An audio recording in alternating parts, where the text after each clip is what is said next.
Well, tonight I'm very pleased to have as a very special guest someone whose accessible, clear and concise publications have been instrumental in my own path.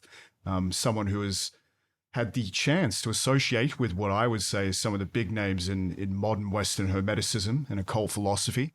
I have with me tonight, or this morning, I guess in his case, Mr. Mark Stavish. Mark, welcome to the show and thank you for coming to talk to us. Oh, thank you so very much for the invitation. I'm glad we were finally able to line this up. Yeah, likewise. I have to say, so far for me, this podcast has been, a really fantastic way to connect with people from various important fields in traditionalist philosophy, occultism, Buddhism, many other important things. It's brought me in contact with a few authors, and in particular, some authors that I never thought I would have the privilege to talk to, and you're one of those authors. So I'm very, very excited to have a chat with you.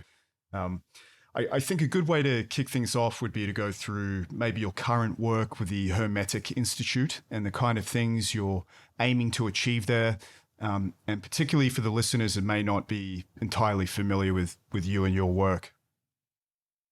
Well, the Institute for Hermetic Studies, I started that over 20 years ago, and we have, through Teachable, a complete online course of audio and support programs for folks who are interested in traditional esotericism. We have a great deal there that is also on folk magic, particularly what we call Pennsylvania German magic, or Brauche, powwow, which has seen a bit of a revival over the last 10 years.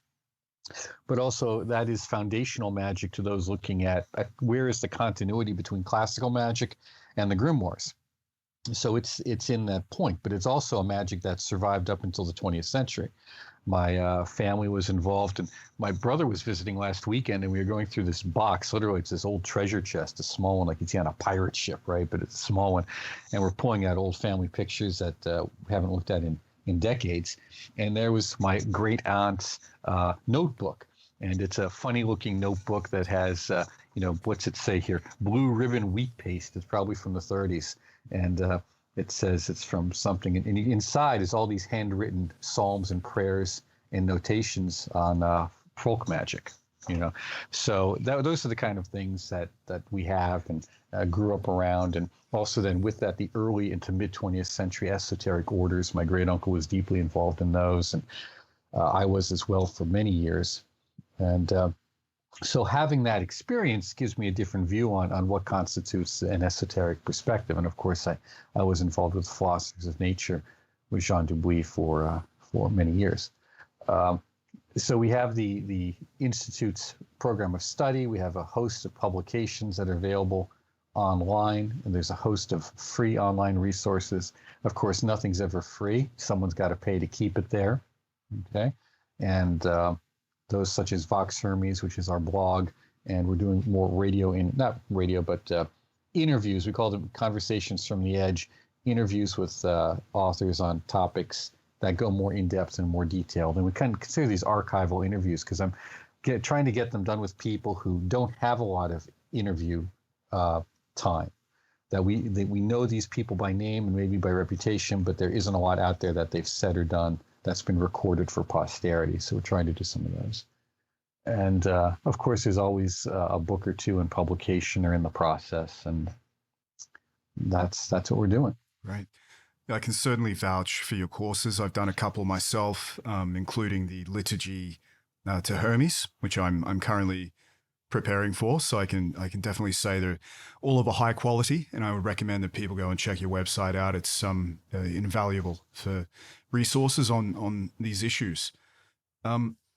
Today, I think we can have an important conversation on matters that in some way I haven't really got to the bottom of in my own head. Even after reading your book, and I'm still wrangling with some of these issues that are in Western Hermetic practices. I thought it would be good to understand some of these issues and some of these practices through the prism of a friend of yours, Joseph Lisiewski. I hope I pronounced that right. Is that how you say his last name? I hope so. It always seemed to change, so I'll accept that one. Right. Okay. He tended to do the W more as a V, like a German V, like a chef's V, like soft F. but Lisiewski. We're good. Okay. My name is Stavish. Everyone else pronounces it Stavish or something wrong. It's all right. I'll just put it down to my Australian naivety. Yeah. I'm cool with that. That's how we say it here. That's right. So Joe was a friend of yours, obviously, and you go into this in a lot of detail in your excellent book, The Magical World of Joseph Lisiewski, which I came across when I was trying to get to the bottom of Joe myself. I'd read a couple of his books, Grimoires and Alchemy, on those subjects. And the details of his life were really hard to come across. I went to his website at some point, which was kind of not really happening when I got there. And I'd seen little bits of his writing in other books. Actually, I initially came across him in a little book called Israel Regardie, His Final Thoughts and Words, which is where I came across this really quite strange and I thought out of place article, a little bit uncharacteristic given what was being discussed, because it was a scientific paper on electromagnetism and the origins of life or something like that. Yes, right. So ever since then, I became like fascinated with this guy because in a way he was so mysterious. So I think like a good place to start would be maybe if you could briefly go over your relationship with Joe. And basically, how does someone come across a character like Joe? Sorry, is that better? Is that better? Yeah. So how does someone come across a character like Joe? Because he's obviously a one of a kind, How does one come across a character like Joe? That's a tough question to answer, and I think it's karma. It must be. And I say that in all the possible manifestations of the word, because he and I we briefly exchanged some emails years ago, and then my computer crashed, and that was it. And I was not able to recapture those and bring the conversation back. And then maybe 7 years later, something like that, he contacts me again. In the meantime, I received a communication from a friend of his. I didn't know that he was a friend of his at the time, but in his book on evocation, he mentions doing an evocation with a friend of his who would eventually go off to be a chaplain in the U.S. military. And I, in fact, did meet that fellow, and I prepared some instructional program for him on his request. And we talked at length, and everything that he told me was identical with what Joe mentions. Okay, and I need to make that clear, because as we get into Joe, it gets very complicated. And so Joe contacted me. No, I know what it was. I contacted Joe because I had read his book, and in fact, before then, I contacted Pat Zaleski out your way, and I think he's in New Zealand. And because I said, now you worked with these guys, do you remember them? And he said, very politely and helpfully, said, I think that you probably had some good conversations with them on alchemy. I said, okay, fine. Later on, I found out that both of them knew each other even more familiarly than I had expected during the first production of the old Golden Dawn correspondence course that Falcon Press was, New Falcon Press was putting out at the time. Yeah. So, he and I corresponded. We chatted on the phone. I still remember when he called, and it was a very interesting call.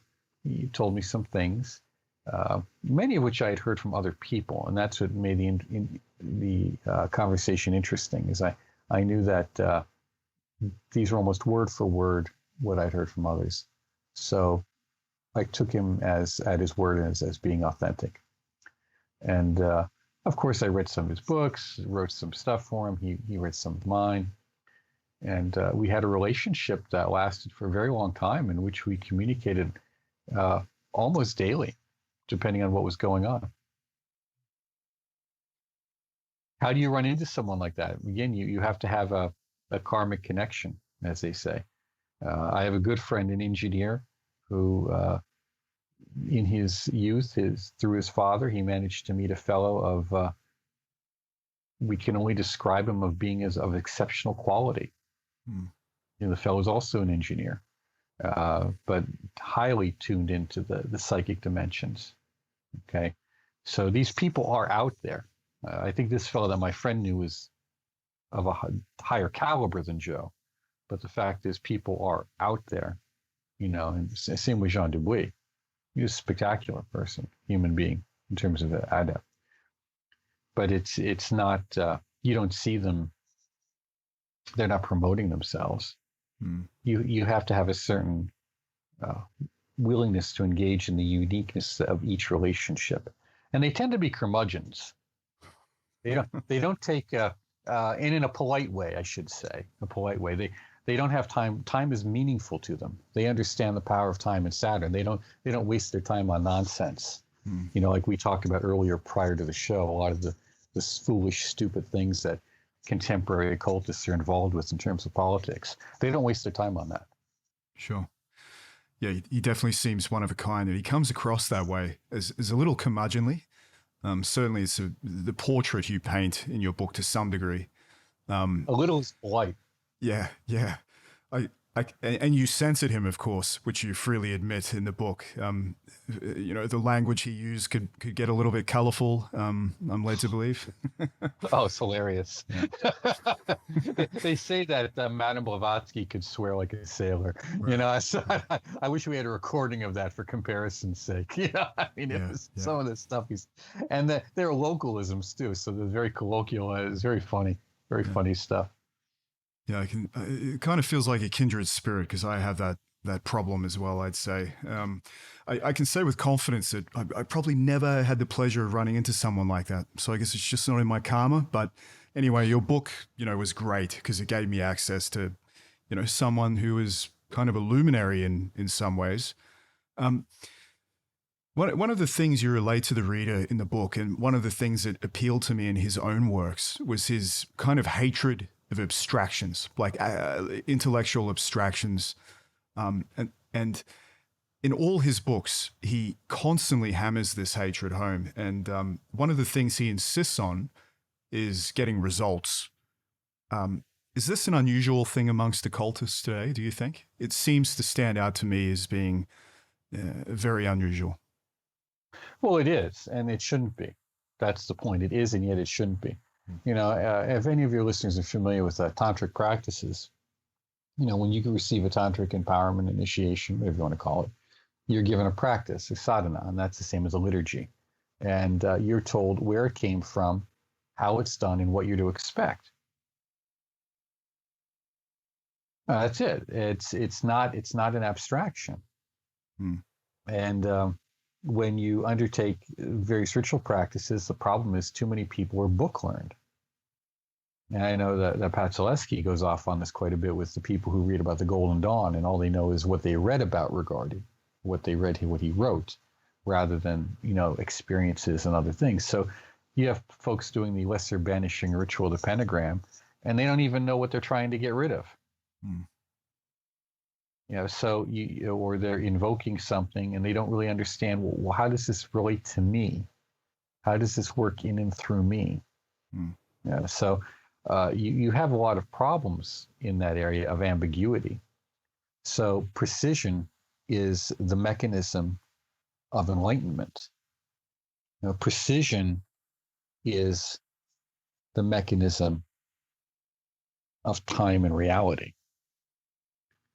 Ambiguity is a lie. Yeah, that's why people who say, I'm going to try. Well, there's no trying. You either do it or you don't. And try is what people say when they don't really want to try. They want an excuse to fail. And when you enter into the magical activity, you have to enter into it with the notion of success is a foregone conclusion. That's what we talk about, the doctrine of faith. And you see that in Renaissance magic as well, whether we're talking about Ficino or Bruno or Agrippa or any of that, whether we're talking about New Thought. You know, that's the notion. You must believe that you can do this and that you will do this, that you will not give up until it is done. I can, I will, I must. And that is a fundamental premise that is lacking in many occult circles today. And But that was not lacking in Joe. And he would often use that same phrase used by Yogananda, same phrase used, I think, by Vivekananda and by others. We see that in David Goddard, the Navy SEAL. I can, I will, I must. You have focus, because now all your energies are focused on the accomplishment of the goal, and you know what that goal is. Even if it's just somewhat vaguely, you still know there's something precise within a framework that is to be occurred. And that is the nature of it, rather than this kind of, loose experimentation.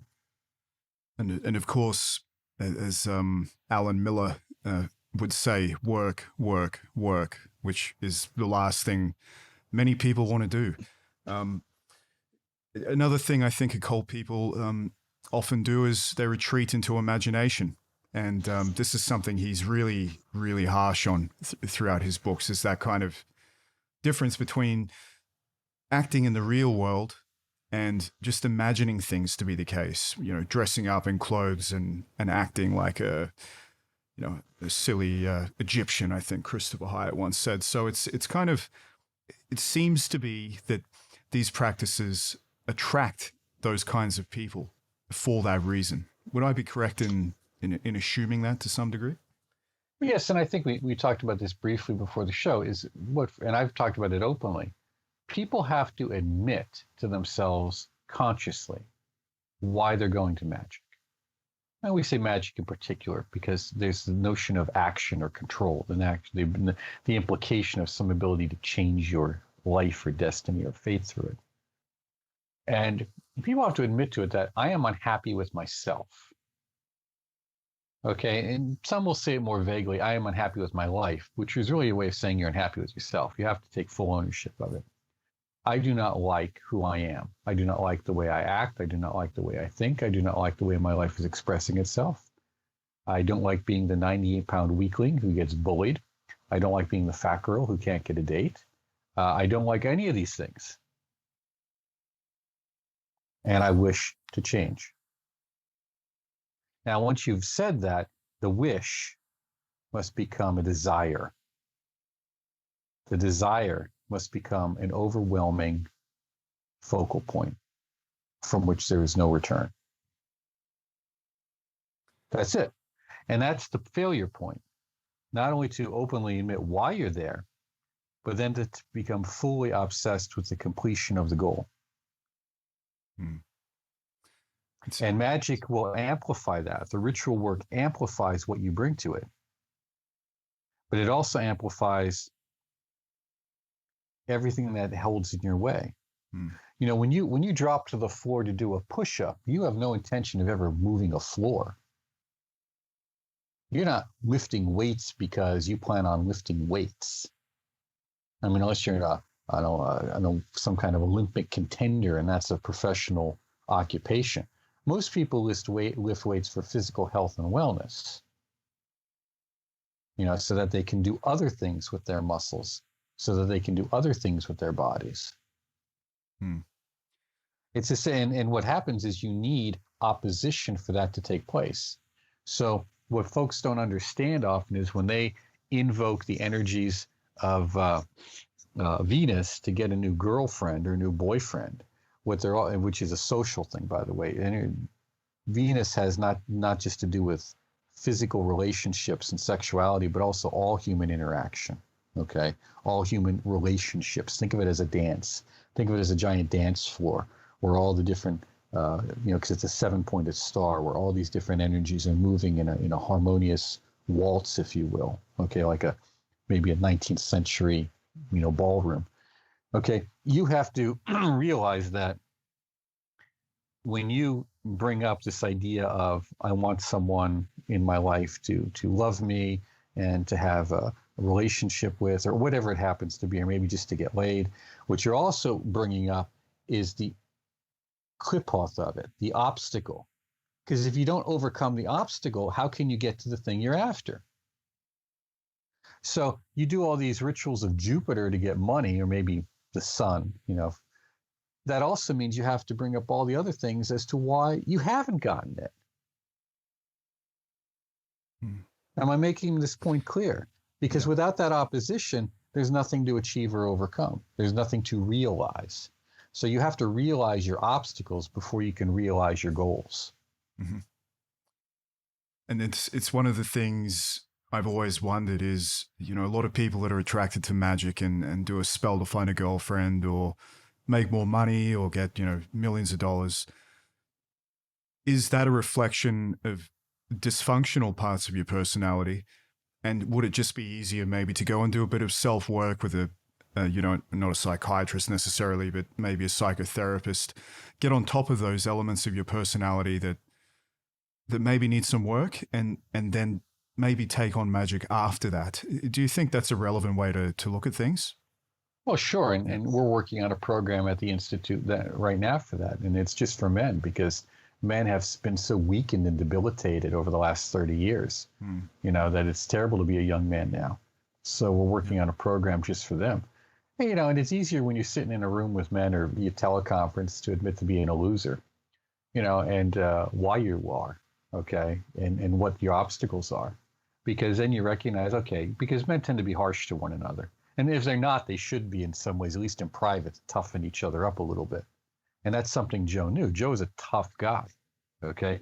He grew up in coal cracking country, his father was a World War II veteran. These guys went off and fought in Europe and then came back into coal mines. And if you've never been in a coal mine, you don't understand what that's like, okay? And that was a tremendously difficult period, okay? And that not only that, but it was an industry that was dying at the time too.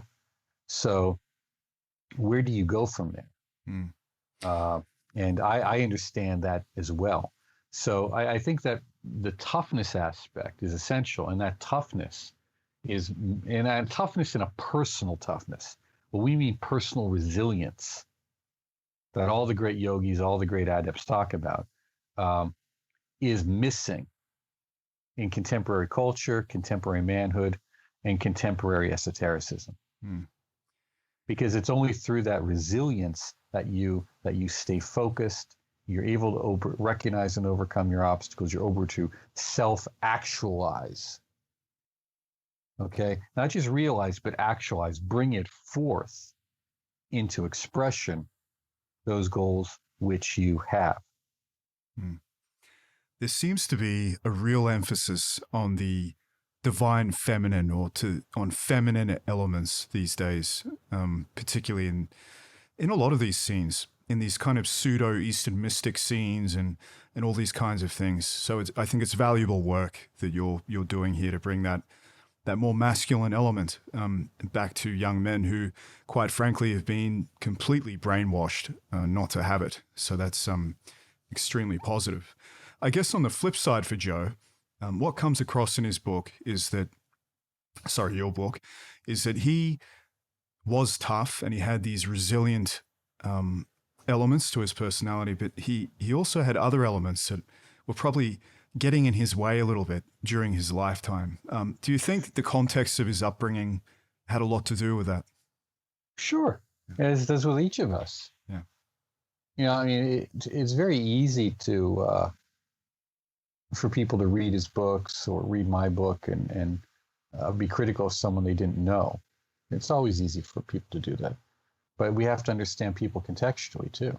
Sure. As again, I worked in housing. I dealt with drug addicts and strippers and whores. I dealt with drug dealers. Okay. I understand them. It doesn't mean I make excuses for them. And I don't know what they need to do. And I know what they need to do to not do that anymore. And that was part of my job. But you have to understand first where someone is at and how they got to where they're at before you can get them to where they need to go. Sure. And you understanding when I hear the people who criticize Lisiewski or me, and I look at you, you have no idea. You have no clue what that world was like. And it was hard and it was brutal. Yeah. He went home after school and would go work in a family mine. See, a lot of the old mines, the pits, there was actually a pit that went straight down into the ground. Wow. That were no longer considered commercially viable. They'd go down there and get their own coal to heat their house with. Wow. Yeah. I remember, at the end of when I was still a very small child, I still remember coal being delivered. So people don't understand, what the luxury that they exist in terms of ease of access. There's an arrogance in the youth, and the arrogance is thinking that somehow they're better just because it's easier. Well, that came from somewhere and somewhere else. A lot of people did the hard work to make that car possible, or to make that food possible, and make that. And the ease of the access, such as what we're doing now, the idea of having this conversation even 20 years ago would have been a technological challenge, but also a financial one. It wouldn't have been we do this at almost no cost, right? We're doing Skype here. Yeah. That couldn't have happened 20 years ago. Yeah. So, Lisiewski grew up in a very physically demanding and oppressive environment in which blue collar, working class culture and all of the worst aspects of that, of a veteran, a post-war culture were prominent. Also in which, the Roman Catholic Church's doctrines and teachings were extremely present in everything that was done. Yeah. Yeah, it would have been extremely tough. And as you say, it's difficult for a young person like myself to even have any idea of what that was like. We have such petty concerns today, really. So, yeah, it certainly comes across in his book that he's a tough cookie, for sure. Yeah. One of the things I was interested in, though, is how does a guy come from that kind of environment, that really tough, they're playing sports, they're beating each other up at lunch break, whatever it is.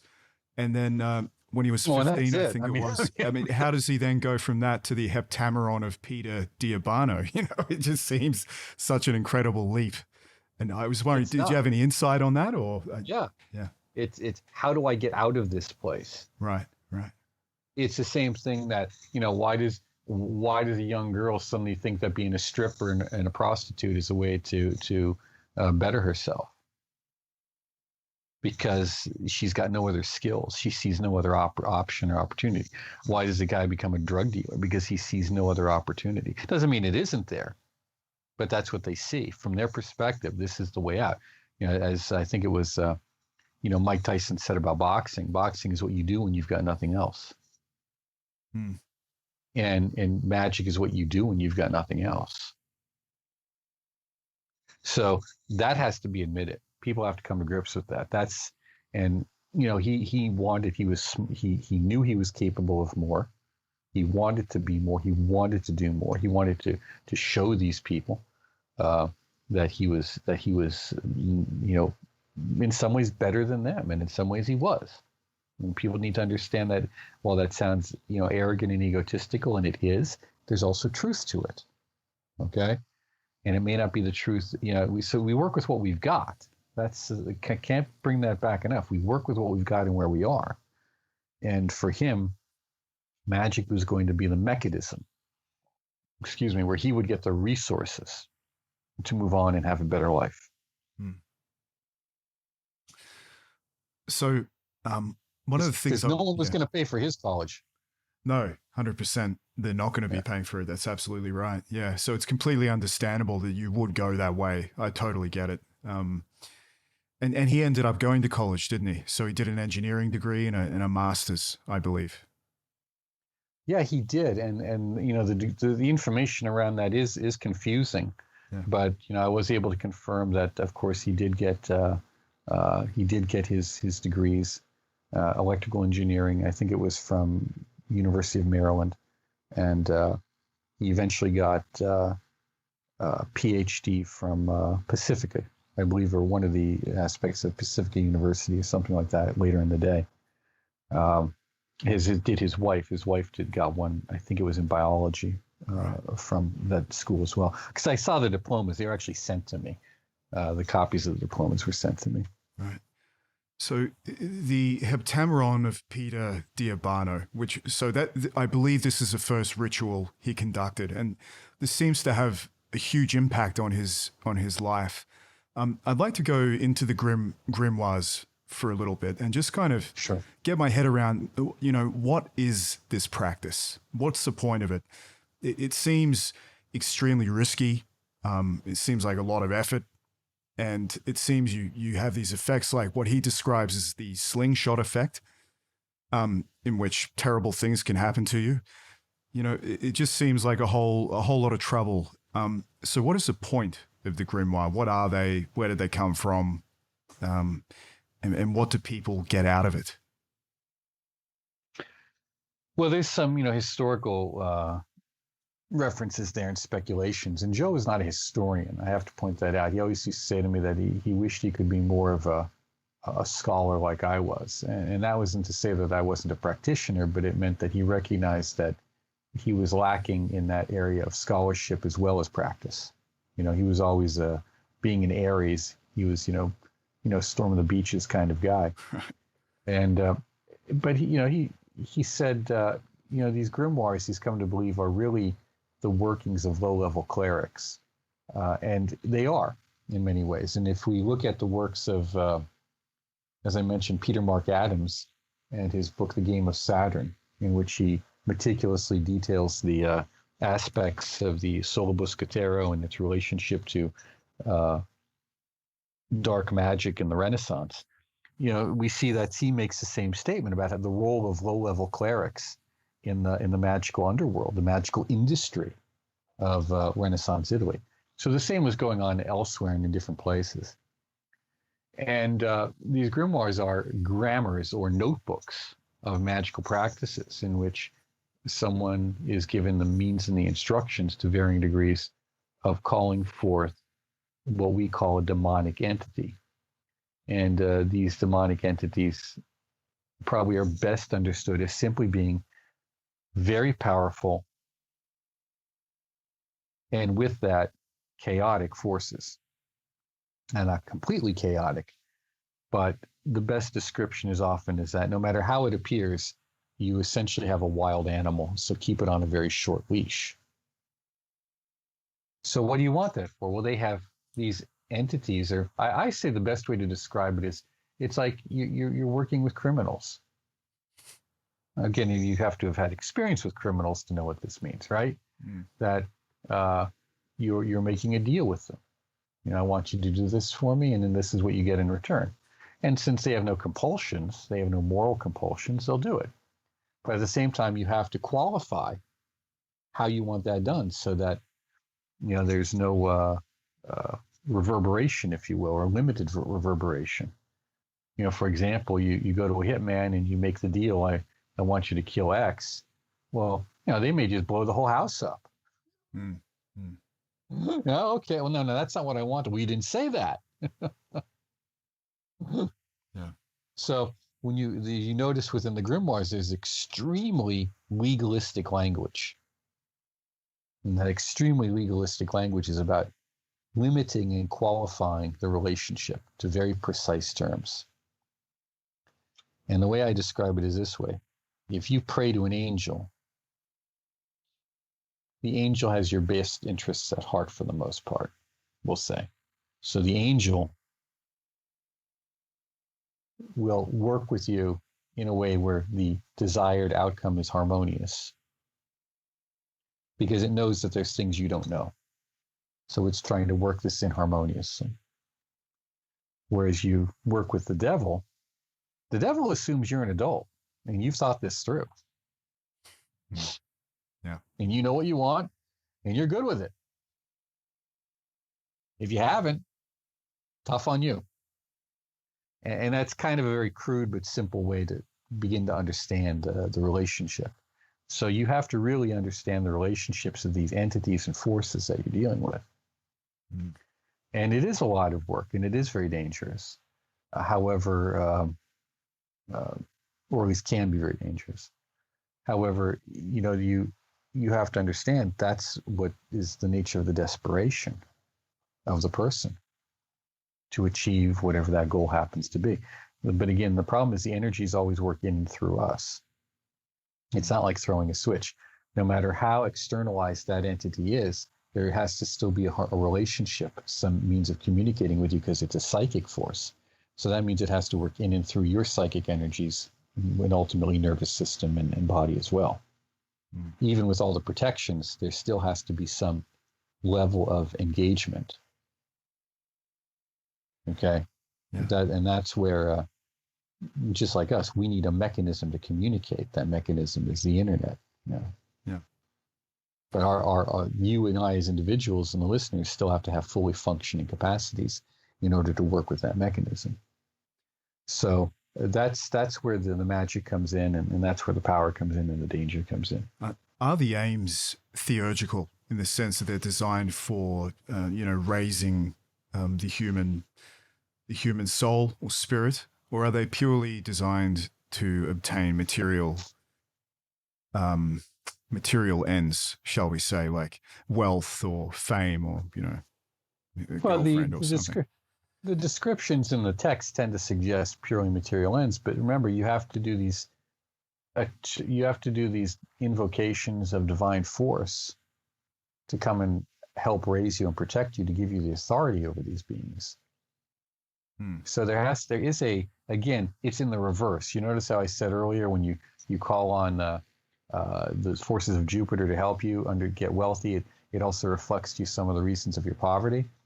Or same here, but it's in the reverse. In order to control these forces, these negative forces, you first have to have a good connection to some degree with these positive forces. And that's where it gets tricky for people to understand, because there's various aspects of demonic magic that can be very tricky. They don't all fall under the same rubric. But at least within the Grimoires, which were coming out of, again, that Catholic tradition and maybe some degree of Byzantine tradition, and we're coming from the clerical underworld, at least the original people who were doing it had that sense of divine connection, that they were trying to bring order to the world. We're gonna connect with the divine, whatever that is, whatever God is or these angels are. They're going to protect us, and we're going to use that force to bring some harmony into this world. Okay, that's one way of looking at it. Sure. Yeah. But without that, either way, without that higher connection, you're toast. Yeah.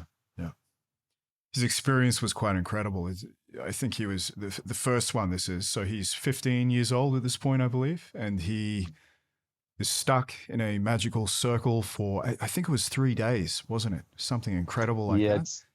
It was like 2 or 3 days. It was over a weekend. I believe it was New Year's Eve or something, and his parents were out, and he was trying to do something to motivate the sale of their property, I believe it was, if I can get that correct. But, he and his friend, they're stuck there because stuff's going on in the house.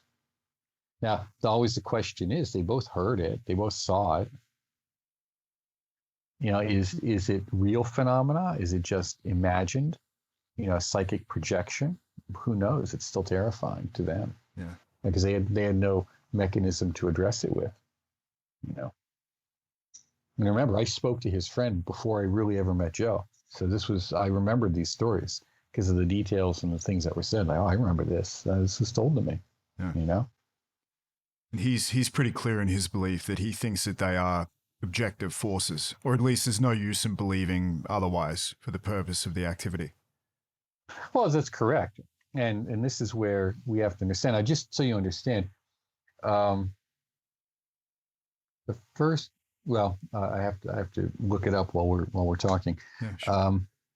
The notion of the entities is very important, because we have to approach magic as a twofold approach. One is psychological integration. That's very important, because without that, we're doomed. The problem is most people don't do that properly, and then they jump into magic, like we discussed earlier. When you have that psychological integration, you reduce the so-called slingshot effect, because you reduce the internal frictions. However, if you don't, then those frictions are still present, obstacles are still present, and they get removed with tremendous force. And the effects of that can be very destabilizing. As we said earlier, magic is essentially destabilizing, because you have to destabilize a situation in order to change it. And so those forces which are called upon, those external entities and forces, are very real. A great deal of modern magic is very human centric, and you see that in spirituality as a whole. The New Age movement or the New Thought movement, it is a variation of Raja Yoga, and that's good. But Raja Yoga is contextual too. It's understood that there's other forces and entities in the universe. When we decontextualize it, it's just not concerned about them at the moment. Okay, you see, it's concerned about the mental development and the mental acuity of the practitioner. So, those 8 limbs of yoga are focused on me. Now, once I focus on me and get that, then I can have a better understanding of what's out there, and as well as what's in here. Whereas when we do magic, it's this notion of, what are these forces? Are they really real? Do I really believe in them? How do I recognize them? They're just an expression of my own, just an expression. You see, it's minimized, whereas they are an expression of your own psyche. Remember, microcosm, macrocosm. And they also exist quasi-independently. I say quasi because I don't really going to claim to grasp the fullness of the cosmology involved. Just like you and I exist quasi-independently. Right. Yeah. Yeah. It seems like an extreme way to pursue personality change, to be honest. I can just think of much easier ways to do it than what's expressed here. And even theurgical aims, it just seems very, very intense. Is there a tradition today that people continue to do this that you're aware of and have success with it as a viable way of practicing and living life? Is it? You mean is Goetia and the demonic magic of the Grimoires a viable way of living life? Yeah, well, is it useful for spiritual practice? Are there people that do successfully wield it without, some of the things in your book is that most of the people that had dealt with Goetia came to very, how would you say, unfortunate ends. And I'm not sure, I guess it's this projection of these things that you talk about, this shaking up of the personality and exposing these elements that you're trying to get rid of. But is there a way to practice it without tears or with lesser tears, perhaps? Well, I think there's 2 things there. First of all, just because they're practicing, it doesn't mean they're trying to get rid of anything in their personality. That needs to be clearly understood. Many of the people are quite competent and quite comfortable with their personalities, and they're not trying to change anything in them. What they're trying to change is the physical world around them, their life. They're trying to acquire more wealth, more power, more women, more boys, whatever. Okay, they're not. So that's what they're after, and they may not necessarily be what we would think of as bad people. Some of them are very pleasant. I've liked the conversations with them, but they're not people I'm going to necessarily trust. Right. Okay, because their goals are. This is simply a way of furthering a fundamentally materialist aim. That's all. No different than a variety of forms of witchcraft that you see out there. There's no real. This isn't about. It's about power. It's not about unfoldment. Okay, so you have to understand that. And with theurgy, it is about unfoldment, and that is very powerful and difficult in some ways, but it can also be very revealing and very satisfying because of the different nature of it. Can you bring the 2 of them together? Yes, you can. Yeah. But of course, in that case, unfoldment comes first, and then you use the Goetia, the Grimoires in some way as a testing ground. That's one of the ways it can be used. You really need to test your courage. You're saying, look, I say all these things, but now I've got to put the rubber to the road. I must test myself against myself. Yeah, I see. Yeah. Do I have, and excuse me, you see this in other systems where, and of course, Vivekananda says the same thing. Vivekananda says, stop all this talk of hell and devils and demons and devils. We are the demons. Go to where there is life and where there is energy. Go, not weakness and cowardice. go there and go into the depths of hell and sees it. He's talking quite literally, not just metaphorically. And that's where we see Jesus descends into hell and redeems the precarious spirits. We have to descend into the hell of our own being. And that's not metaphorical. I mean, that means real nightmares, real trauma, real experiences, and we redeem that. And that's the question. Are we capable of redeeming it? Or are we just like some people, I just want to go and use Goetia to get my stuff? Because if you're a decent person, there's not going to be too much reverberation on that. There will be some. But if you're not a decent person, there's going to be hell to pay, literally. And that's why I wrote that one essay, why angels can be douchebags. Right. These entities have agendas of their own, just like you have one. Why do you think that, you're not special? Yeah, that's for sure. So talking about integrating Goetia and more theurgical practices, it's something Joe did very successfully in his practice of alchemy. And of course, he practiced with Frater Albertus, who was the famed alchemist, and even Israel Regardie, and he took the course together, I believe, at the PRS. Correct.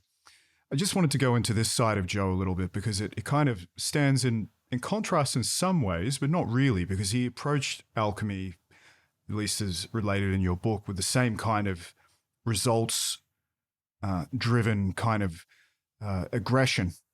He really put the pedal to the metal, and I believe he was one of the few people that went through the entire cycle of courses at the Paracelsus Research Institute. Is that correct? Is he was one of the standout students? Regardie went through first, and I think Regardie was I know some people who were in class with Regardie, okay, and I don't know how much of their time overlapped, but Regardie entered it first, and of course then he recommends Joe and makes the introduction, and Joe is a very good student. Albertus knew that he could rely on him for many things and did. I heard many stories about Joe and Albertus from other people, and they were, again, the language and the description was nearly identical to what Joe would say. So I knew that these were true stories. They had come to me from several different sources, which, as we see later on, makes Lisiewski all the more intriguing and at the same time confusing. Okay? So he was very dedicated to his work. Exceptionally so. And that was the case.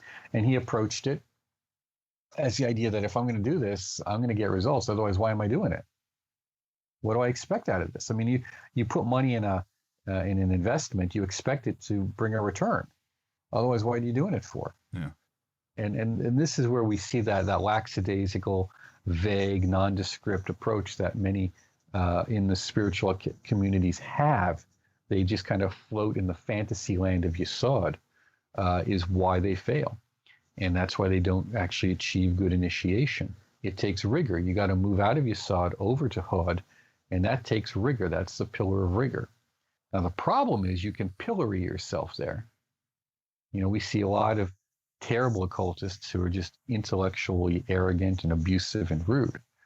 They have not managed to integrate a good emotional and a good social aspect in themselves. And that's, again, the pillar of mercy over at NetSac.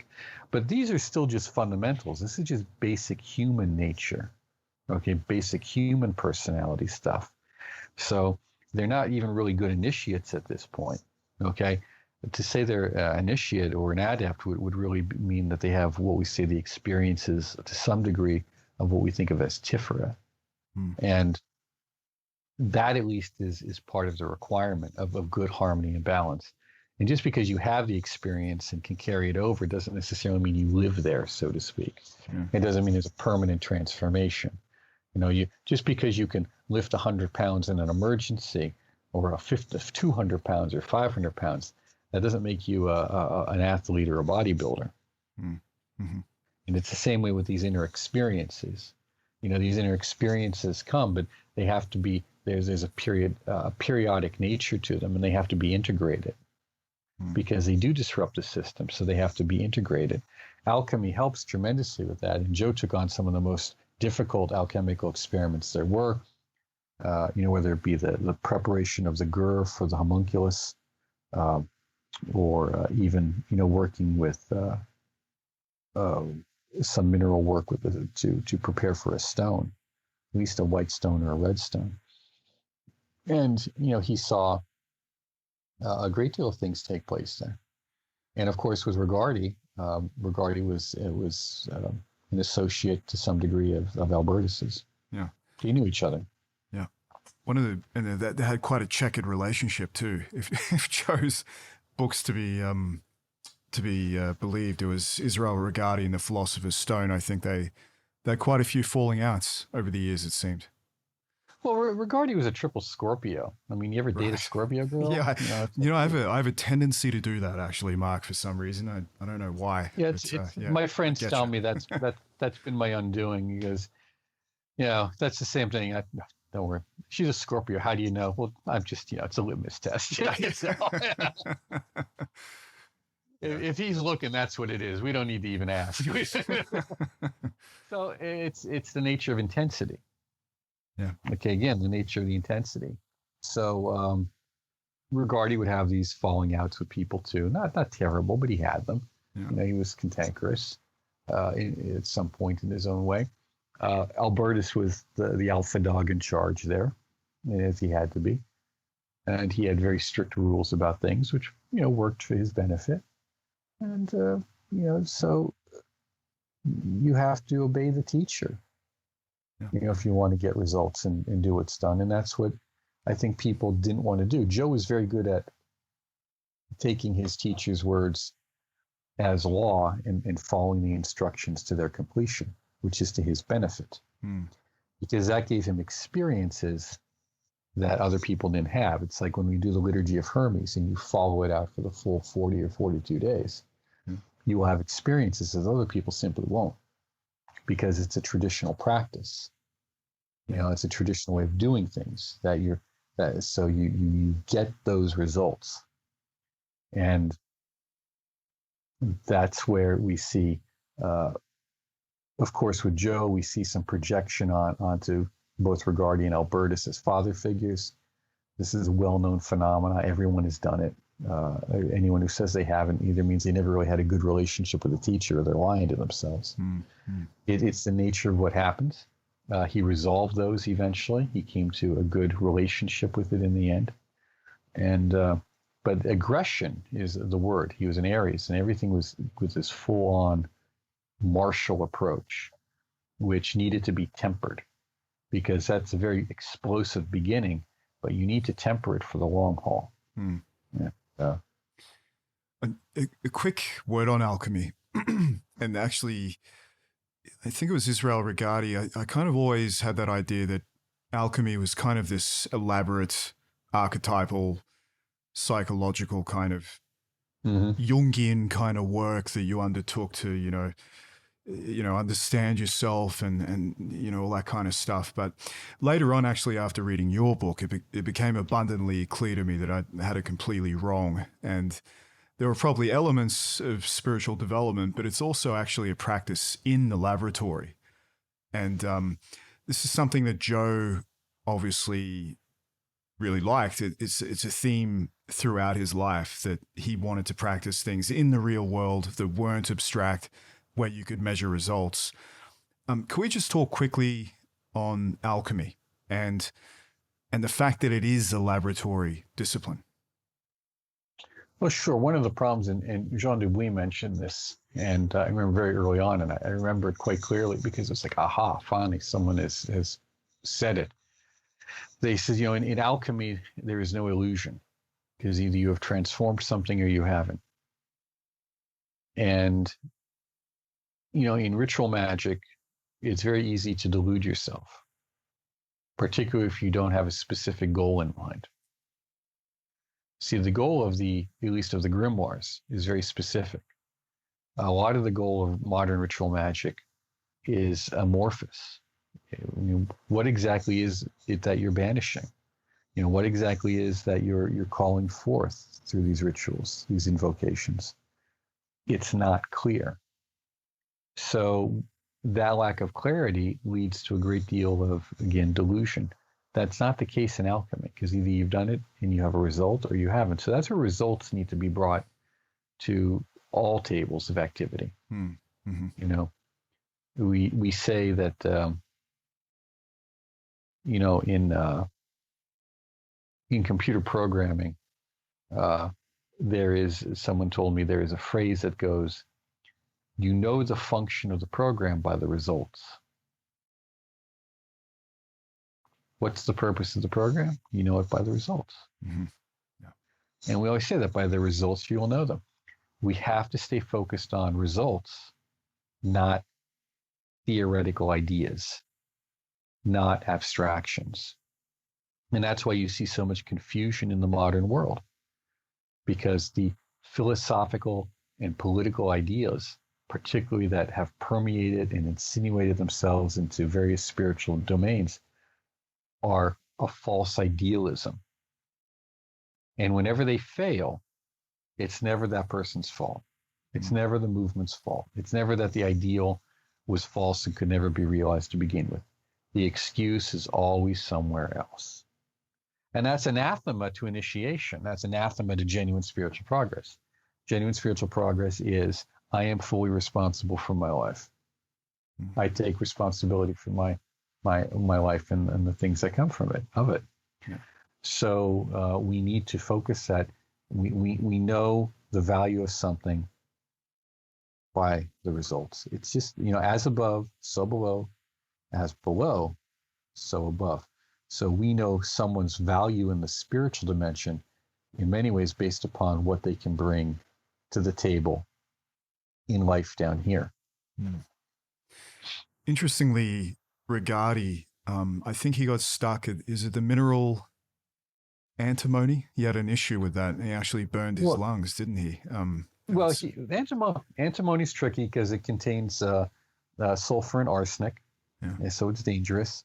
And he was working in his lab, which he had in a shed, and unfortunately, he did injure himself twice. And once, I think it involved ultimately putting him on oxygen.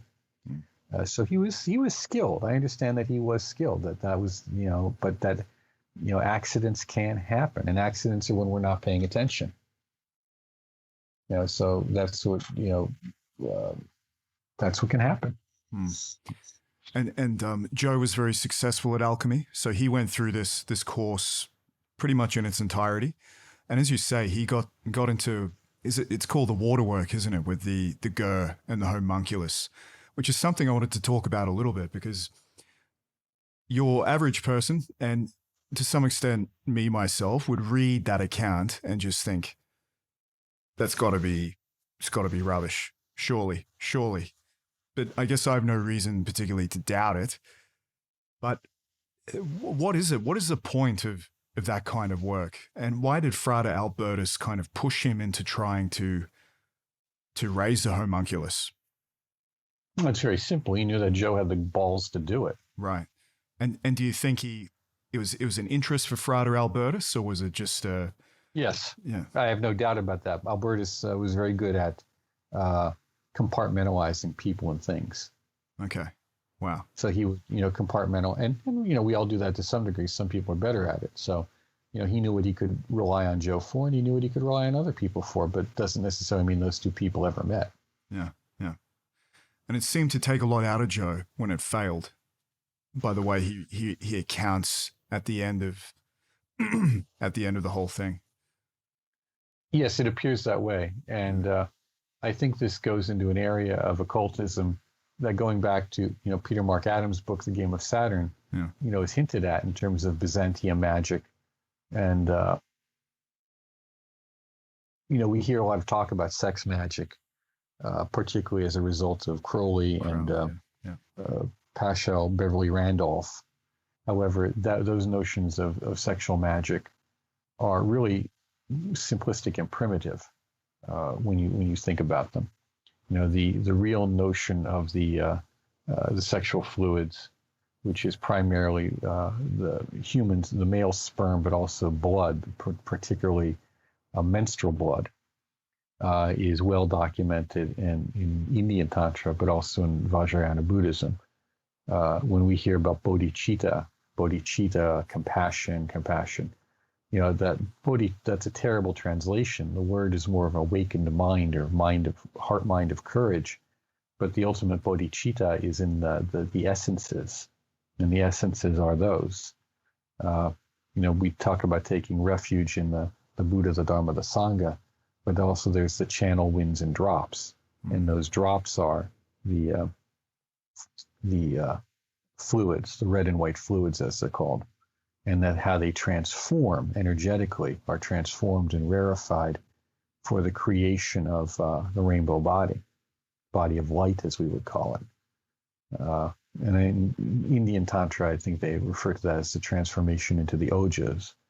But this has to be truly understood as a reality, and that the use of these various fluids and forces in a variety of shapes and forms, not just internally to ourselves, is something that is quite frankly is horrifying to most people. They just don't have the wherewithal to even have the intellectual discussion, let alone to consider the actual application. And the homunculus is one of those applications. Yeah. Because you're dealing directly with the energies of life itself. Which is funny because, so many people do these breathing exercises, the pranayama, but pranayama simply means mastery of life energy. Right. That's what you're talking about. Because if you're not breathing, you're dead. So you better be mastering your life energy. Yeah. And this is in some ways an extension of that, to put it in some rough equivalency. Mastery of the life energies. Sure. Sorry, go on. I think there's a relationship between the homunculus, and this is just my idea. I believe there's some relationship between the homunculus and the creation of living forms for immortality, physical immortality on some level. And I believe that there's some relationship between it and the sexual yogas of creating a lineage. This is known in Tibetan Buddhism as a tolku, a magical generated line, where the individual reincarnates into that family line because it has a better genetic propensity for the work and also inherits the resources. Again, in Game of Saturn, Peter Mark Adams talks about that with regards to the Renaissance magic. And I mentioned that to you, that I'm familiar with it from German folk magic as well.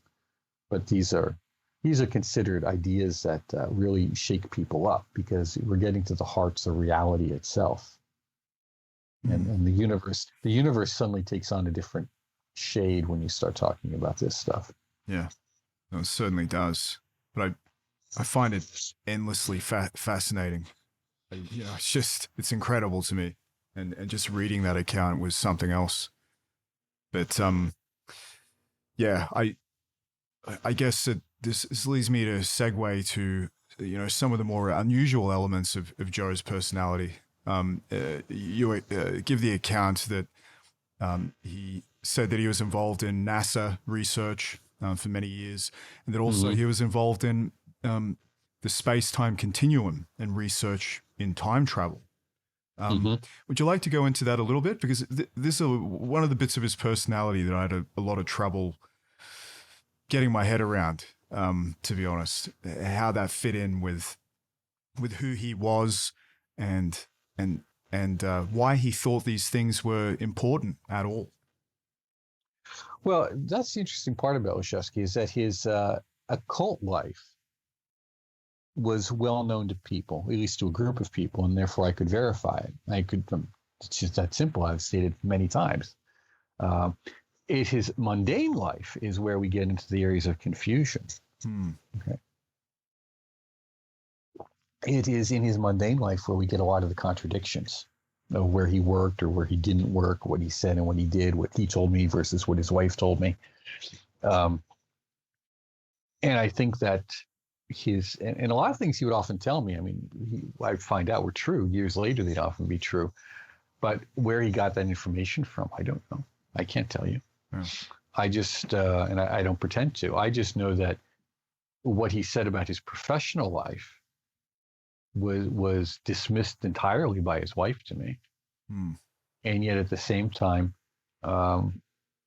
he did well. I mean, she worked, they worked, they had a lot of stuff for whatever that was worth. And he had a devoted clientele of students who appreciated what he did for them, or he believed they did for him. Why time travel? I mean, the NASA thing is neither here nor there, but why time travel? And I think that he fundamentally was unhappy with his life. And I don't think anyone hasn't gotten to a point, in their life where they just wish, if I could just go back and do this differently. If I just said this instead of that.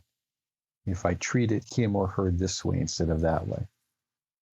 It's not simply a matter of, I want to go back in time and, invest in Microsoft. It's about, how can I take what I've learned and use it? Because there's no sense of a future.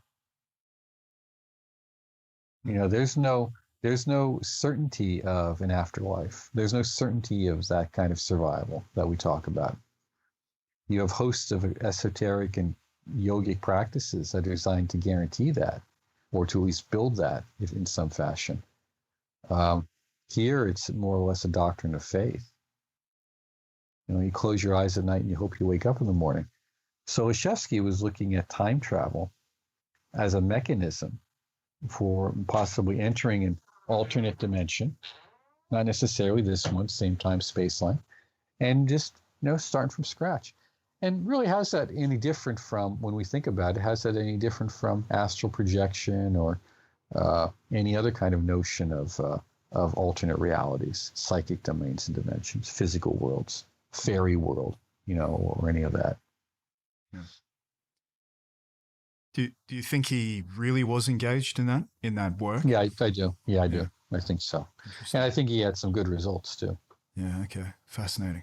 I think also that people like him, who are extremely brilliant,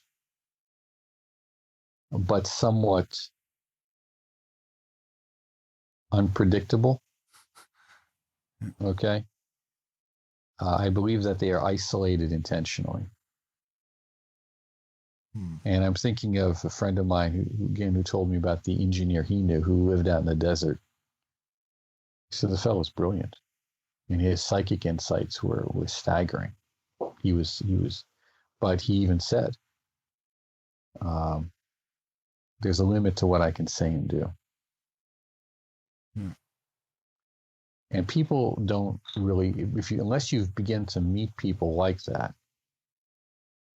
or someone of the exceptional, rarefied personality of the Jean Dubuis, this notion is an abstraction. It's like a fantasy to you. So, the universe, for whatever reason, this world, our lives have a certain karmic arc. And you can impact that arc on your own. Yet at the same time, and this goes back to why angels can be douchebags, that arc, when you work on yourself, it's one thing. Because now you deal with your own negativity. But when you try to make a difference in the lives of others, you're dealing with their negativity. When you try to make the difference in a community, a nation, a world, now you're dealing with its demonic forces. Do you understand? Yeah. That's why you see occult orders collapse so quickly. Because they're not really prepared to deal with the negativity. They're approaching only the idealism, whatever that idealism happens to be. And they're not prepared to deal with the resistance that is essential for the growth to take place, for the muscle to be built, for the intellectual acumen to occur, for the artistic skill to be expressed, for the perception of self to be realized. They're not prepared for that. Yeah. Interesting. There seems to be a dichotomy, and it just keeps coming through. And maybe I'm just not getting it properly, but there seems to be a dichotomy where, as maybe in Rigardi's terms, you have the character structure, because of course he was into Wilhelm Reich and and that kind of thing. And you have these, as Reich would probably put it, neurotic character structures or muscular armor, whatever you want to call it. And it seems like there's a dichotomy between that and the magical world and the world of theurgy and theurgical practices, and that really it's a good idea to get a hold of that, of what's in the physical world and your psychology, perhaps, before pursuing these kinds of practices. Do you think that's valuable? Because I just keep seeing this come up and up over and over. And in you the book. you need to understand that Joe did. Yeah, sure. I mean, he worked with Rigardi, he worked with a Reichian therapist out of Philadelphia. Okay. And he did this stuff. Yeah, right. But the degree of the trauma, the degree of the childhood trauma was severe. Yeah, sure. Yeah. So, how do you overcome that? That's why he used to say, "How do we get along so good?" And I said, "Well, it's simply because I don't expect you to be any different than you are. Yeah. I'm not trying to change you." Mm. Yeah, and that's part of why we see so many problems in contemporary movements like the OTO, or other things. I'm not in the OTO. I never have been, and I am not now, and I will never be. But why do we see these problems? Well, because too many people are trying to force political views on others and to change them to the way they think they should or ought to be, these moral imperatives, rather than working on themselves. Yeah. And then you can extrapolate that to pick a group, Unitarian Universalists. I mean, they should just be a pact already, a political action committee, or any of these groups, because they're not accepting individuals as they are and then working from there. It's trying to have a preconceived notion of the direction, and that you're not there yet, and you need to be here.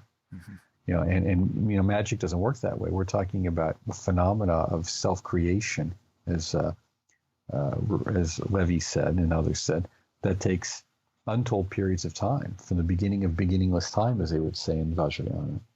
And now we're going through that, the fall from grace, or involution, as we might call it, that is also firmly stated in the hymns of Orpheus, the Chaldean oracles.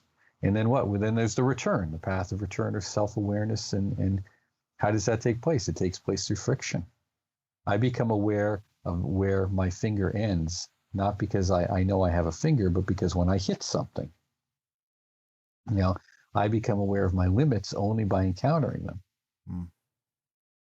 And that's where Saturn comes in, this role of Saturnian limitation, which we're pretending, doesn't exist. I mean, the current events right now is simply, 6 months ago, we got mugged by Saturn.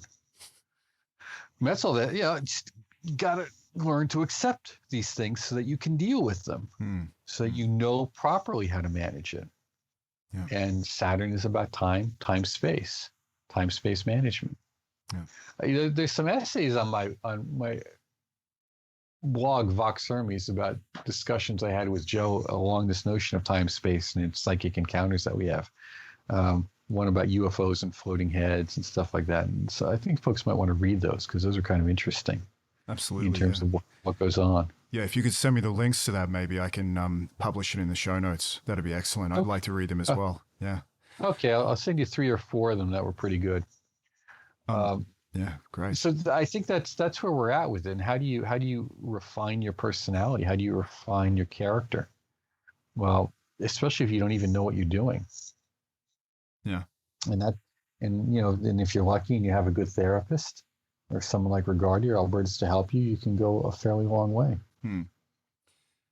Towards the end of the book, the situation that Joe finds himself in, and I won't ruin it for people, because I recommend that they go and buy it and read it, because it's amazing. There's a kind of crescendo where things appear to have gone very wrong for Joe for a number of variables that I won't go into. And he says quote, "The Western tradition does not work. It does not work. I know alchemy works, but magic, it is too unbalanced. What proof do we have about who wrote it and why? I am done, and I will never perform another evocation to visible appearance again. I performed many evocations, 5 of them major, but never again." And there's a theme throughout your book where a number of, he relates stories about Rigardi and other people, how they go to magic for a little while, then they just leave it alone. And it seems to me to be a fairly scathing indictment. And I don't know if he just flat out was freaking out in that moment and was saying that as a result of that, or if he truly meant it and he became disheartened with the movement just in general. Do you have any insight into that? I mean, obviously, given what you do, you don't agree, but I thought it was a fairly scathing indictment by someone like that to say that. Well, we have to understand what he means by the words. And so in one respect, I agree with him. But we have to understand the words, what the words mean. And again, he's referring to magic as the ceremonial magic of evocation. And that the results are often too unreliable because of the entities that you're dealing with are unreliable. So that being said, when you look around at the people who've been involved in a lot of this goetic magic and this grimoire magic, even the people I know who've been successful at it, they're people I don't want to be around. Many of them are just a disaster. And you look at what happened to New Falcon Press. I mean, almost everybody there, they argued with each other. They didn't like each other. There's things that are said back and forth that aren't pleasant. Joe would often say that he trusted Hyatt. He said he trusted him. Okay, but you look at these other people involved, they came to bad ends. Was it Jason S. Black or whatever his name was? Jason Black, I think you mean. Yeah. Yes, he came to a horrible end. And people and when I went to research what actually happened, no one really wanted to talk about it. Right. That's because you know what that means? It means you're a liar. Yeah. You don't really want to talk about what happened. And we see this again and again and again when we're pushing material out there for people without the prerequisite preliminary practices. Not prepared, and they pop a cork, and it's no different than a bunch of teenagers playing around the Ouija board over and over and over. At some point, something happens. And that's what where I'm in agreement with, the notion of what are the preliminary practices, what are the preliminary things you must do before you get engaged in this. Well, that'd be really good to talk about because we're going through a lot of the shortcomings and problems that people have. What are the constructive ways that if someone wants to pursue this kind of practice, how can they get started? What's a good way to ground yourself? Well, you have to be honest with yourself about why you're engaging in it. And what is it about yourself you have to change? Because if you know anyone who's ever had any involvement in finance, they're going to tell you the worst money is won money and inherited money. Right. Yeah. You just, somewhat easy come, easy go. I had a friend. His girlfriend was an exotic dancer, very well known. In fact, I can point to some books that her photograph was in by well-known celebrities. I mean, that's how well known. Right. And beautiful, beautiful girl. He told me how much money she made. So where is it? It's all gone. All gone. This is way back when, and began to realize, and I see that in my own work in social services. You just can't give people stuff. They just blow it because they don't have the framework themselves to handle it. They don't understand the relationship involved. Now, some do. Some can step up and change their lives, but many people can't. It's just that reality. It's hard to grasp. People don't accept it. So, you pour this power into a vessel that's malformed in some way. And that's where the slingshot effect takes place. That's where the bad stuff happens, because it's got to shake out the rust. It's got to shake out the obstacles. It's got to shake out all those things that keep you from being a fuller, better expression of who you can and will be. So unless you're willing to, go through those troubles, and that's where the heartache comes in, then it just makes things worse. I always thought so. A lot of people. Yeah, sorry. A lot of people go into denial. That's where we see the pathology. And I wrote that book, Pathology of the Sublime, because there's a lot of pathologies that come up and they're not addressed. So you really have to, the best thing is I'd say if go through maybe 2 or 3 years or 4 years of really solid, hard therapy, painful therapy, do everything you don't want to do. You don't want to work at Walmart? Fine, go do it. Do everything you don't want to do, because that's what you're running from. And magic is going to show that to you exponentially. It's going to pull out all your weaknesses and hold it up to you. And that's the guardian of the threshold. That's the demonic terror that people have to ultimately face. That's more important than whatever's on the outside of the circle. Then the magic works for you. I often wonder when looking at these like the modern world in general, and from a perspective of, say, Renee Guénon or Julius Evola again, just to bring them back into the narrative, this idea of the Kali Yuga and this kind of solidification that they say is going on in the world.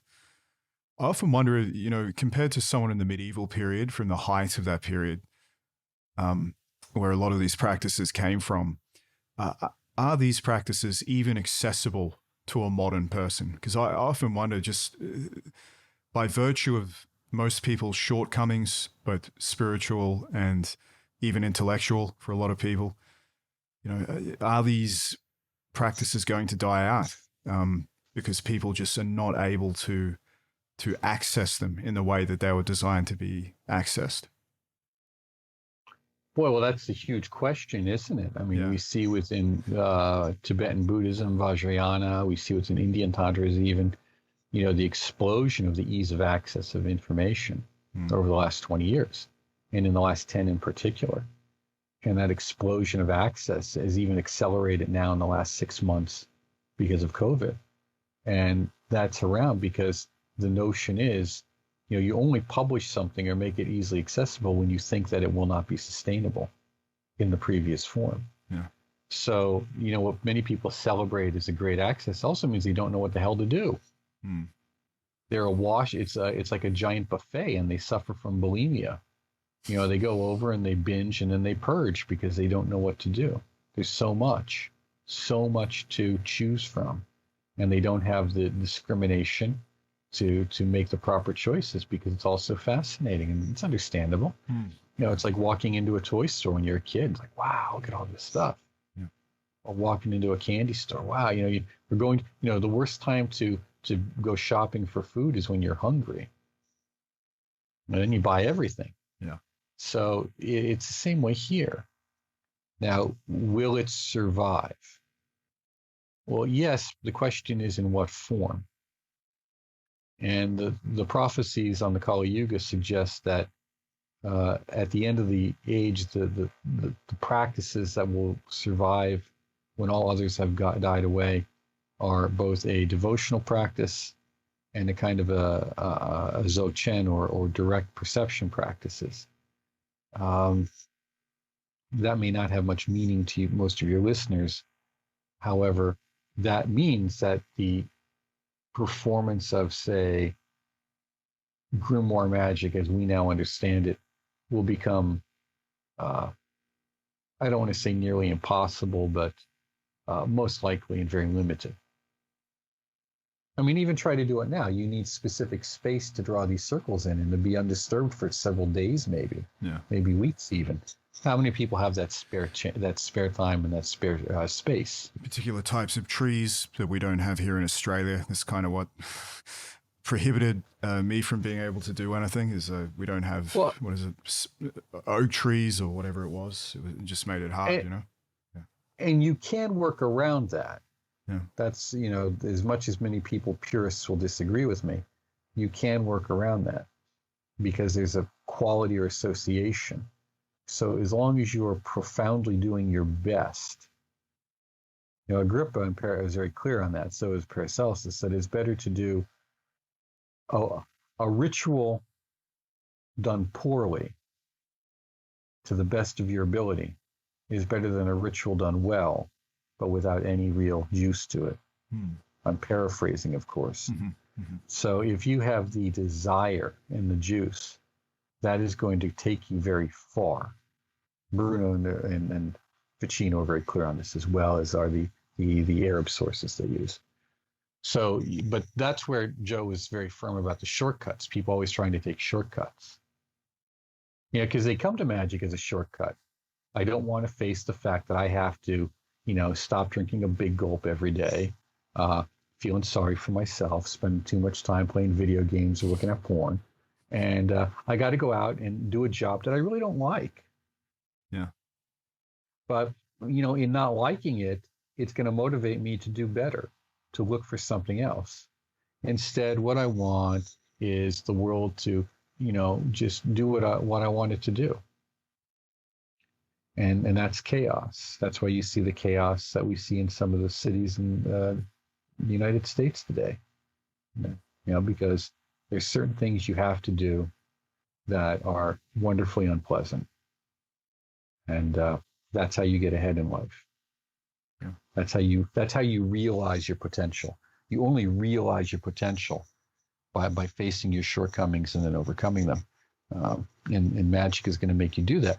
And that's what the old school magic, it's very demanding. Like you said, that's part of its preliminary practice, is acquiring all these things. You've committed yourself emotionally and intellectually to the outcome. I'm not going to go through all that work if I don't want and get exactly what I want and get. Do you understand? Yeah, no, that's very clear. Very clear. Yeah. So we've kind of established that if one wants to pursue this path, you've recommended a couple of years of good therapy, if you have that accessible to you. Is there anything else? And we have some courses, we have some courses at the Institute which are worthwhile. Pay attention to those. Sure. Okay. And take your time. Mental training is the best. I recently did an interview with Craig Williams on Indian practices for Western esotericism. And those are extremely important. Joe was really big into New Thought. And as was I, because I experienced it growing up. And New Thought is basically a variation of Raja Yoga. Okay. And really the mental training that comes from that's extremely important. So have mental training. Also have a devotional practice. I think the devotional practice of the Liturgy of Hermes is a very good place to start because it's traditional and it'll ground you into a devotional sacrificial work in which you have to put effort into this. You have to learn what it means to put effort into a practice. Sure. And from that, why you get results. You get results with effort. You don't get results with just showing up, with trying it. And that will help you, give you a baseline. And that baseline is, where do I fall when everything collapses? That's your safety line. Like if you think of this as mountain climbing, when someone's mountain climbing, you often see they put a safety line on, and a new one, as they go up, someone maybe behind them is pulling this up. But say they fall, how far are they going to fall? Without a safety line, well, they're just going to drop and be dead.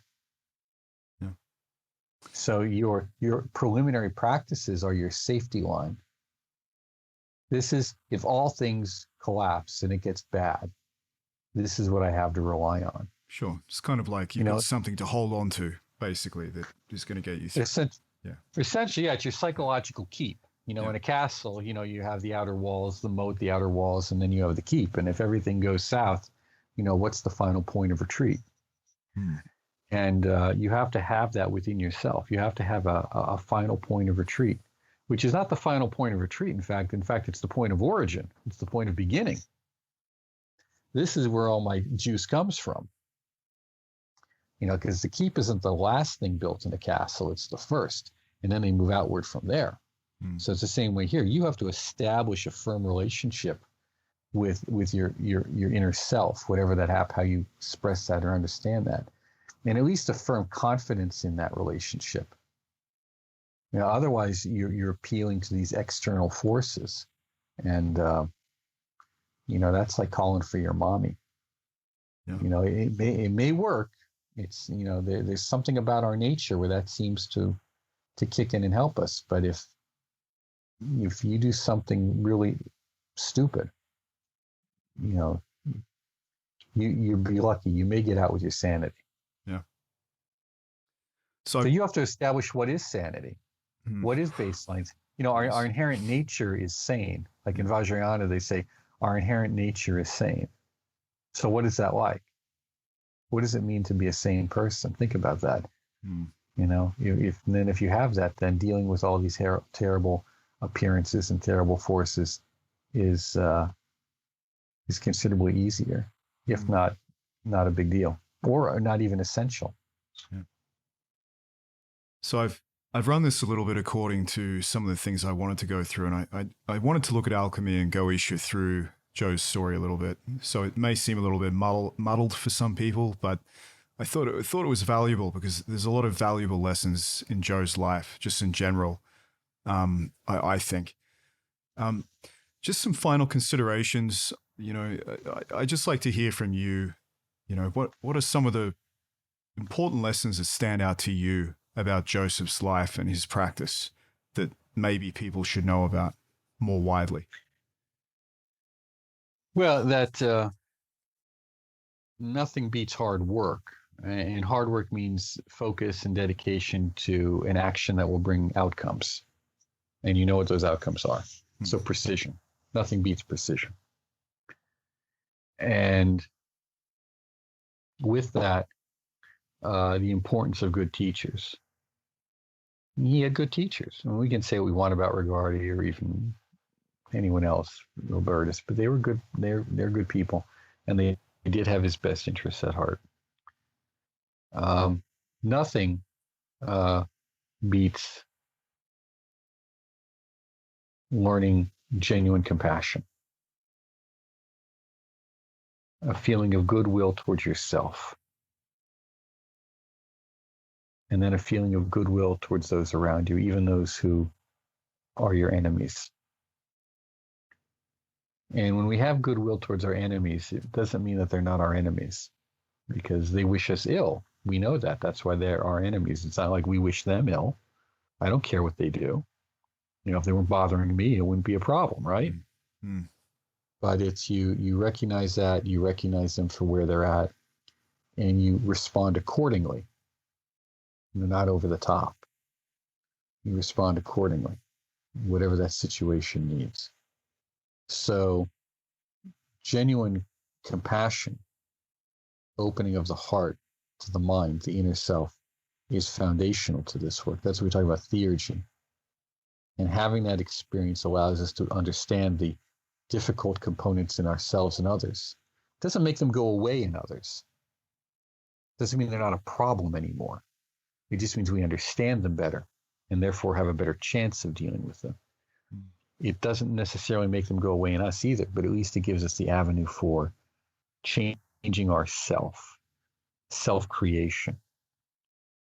The environment Joe grew up in was not one of compassion. Okay? It was not.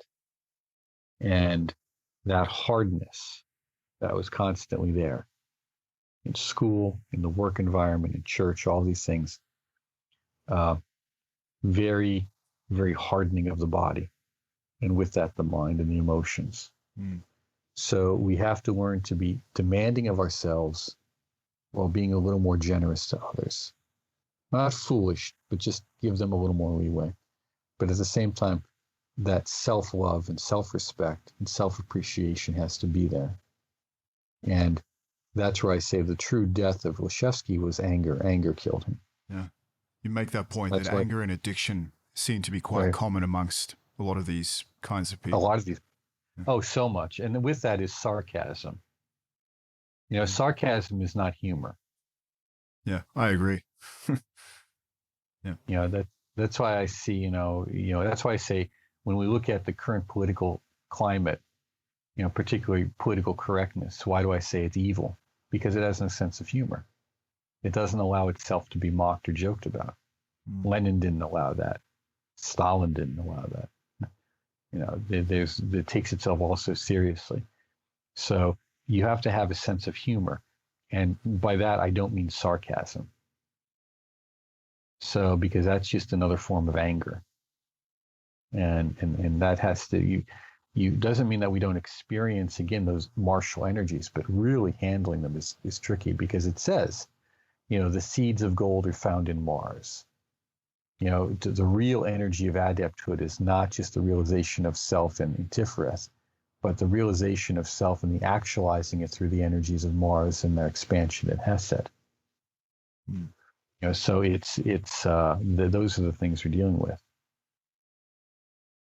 Yeah, I think that's a very pertinent point to finish up on, because I guess, obviously our earlier conversation we were talking about the world at large, and there's a whole lot of anger and not a whole lot of self-reflection and humor at the moment. Yeah. It seems quite serious. So I hope that things get better over there for you. Thank you very much. I'd like to just finally give you the floor, just to give any updates on projects, websites, books, etc. that you think might be of interest, that you are coming up soon, or anything else you think is relevant. Well, I would just encourage folks to go to Amazon and look at our full list of books. I think that Grimoires is really essential to understand how collectivism and collective entities work in our lives and how to free ourselves from them. And at the same time, we have some wonderful coursework on traditional magic, as well as some commentaries on modern practices that are very beneficial, that can be found at Institute for Hermetic Studies at teachable.com, the Teachable website. And of course, our blog, Vox Hermes, just look that up, Vox Hermes. It'll come up. And there's wonderful essays on there and interviews that you can listen to. Of course, we encourage you to not just subscribe to our free course, Unfolding the Rose, which is a 6-hour audio program, but take that and also go with that and subscribe, enroll in our actual courses, enroll in our coursework, because it is one of the few things that we can say we stand by, that we guarantee is the best of a guarantee that you can give with this stuff. That if you really do these practices and do these works, even if it's as simple as the Liturgy of Hermes, the Hermetic Retreat, that you will see tremendous benefits in your practice and in your life and in your change of perception, because it brings a fullness to it that we often don't get in many of the other things that are presented to us. Yeah. So please go in that direction. You'll be glad you did. Sure. And I'll put all that stuff in the show notes so everyone has access to it. And I'll just second that. Your material is excellent, and I recommend it to everyone out there. It's probably the best that's out there at the moment that I've come across anyway. So thanks again, Mark. This has been like an amazing conversation. Really enjoyed it. I've learned a lot. And I'd just like to thank you for your generosity in coming on the show and talking to me. It's been amazing. Well, thank you very much. And it's been great being here. Excellent. Thanks, Mark. Okay. So 3, 2, 1. We're done with the show. Yeah, we are. Unplug this so I can hear you without these in my ear. Yeah. Can you hear me now? Yeah, I can, mate. Yeah, it's excellent. Oh, good. I get that ringing in my ear after too long of those earbuds in there, Yeah, it hurts. Definitely it hurts, for sure. I'm getting a bit of feedback there. Hang on, let me just Yeah, it's because of my speaker. I'm not. I got to be closer to my computer. Right, cool. Yep. So I'm gonna go away and edit everything. It's a bit of a labor of love, so it takes me a little while, usually a couple of weeks. But if you want, I can do it up and send it to you, so you can listen to it first, or if you're okay with me releasing it, I can do that as well. Yeah, just release it at the start date we used. You can keep the other stuff for yourself. I don't care. But just start with the start date where we do the introduction and move forward. Yeah, sure. Okay. Yeah, I'll keep the politics out of it, I think. Well, yes. yeah, we don't need the aggravation for that. People don't want to listen to that. They want to hear about Lisiewski. I don't know. Actually, the crowd I have, they're kind of interested in politics. They'd probably kind of like it, but Well, I mean, on this cast, we could do something separate if you want to. Yeah. Okay. That sounds good for sure. Good. Yeah. Great. I got to run. It's getting near noon here. I got to have lunch. Yeah. I'll talk to you later. Thanks, Mark. Yeah. See you, mate. Bye.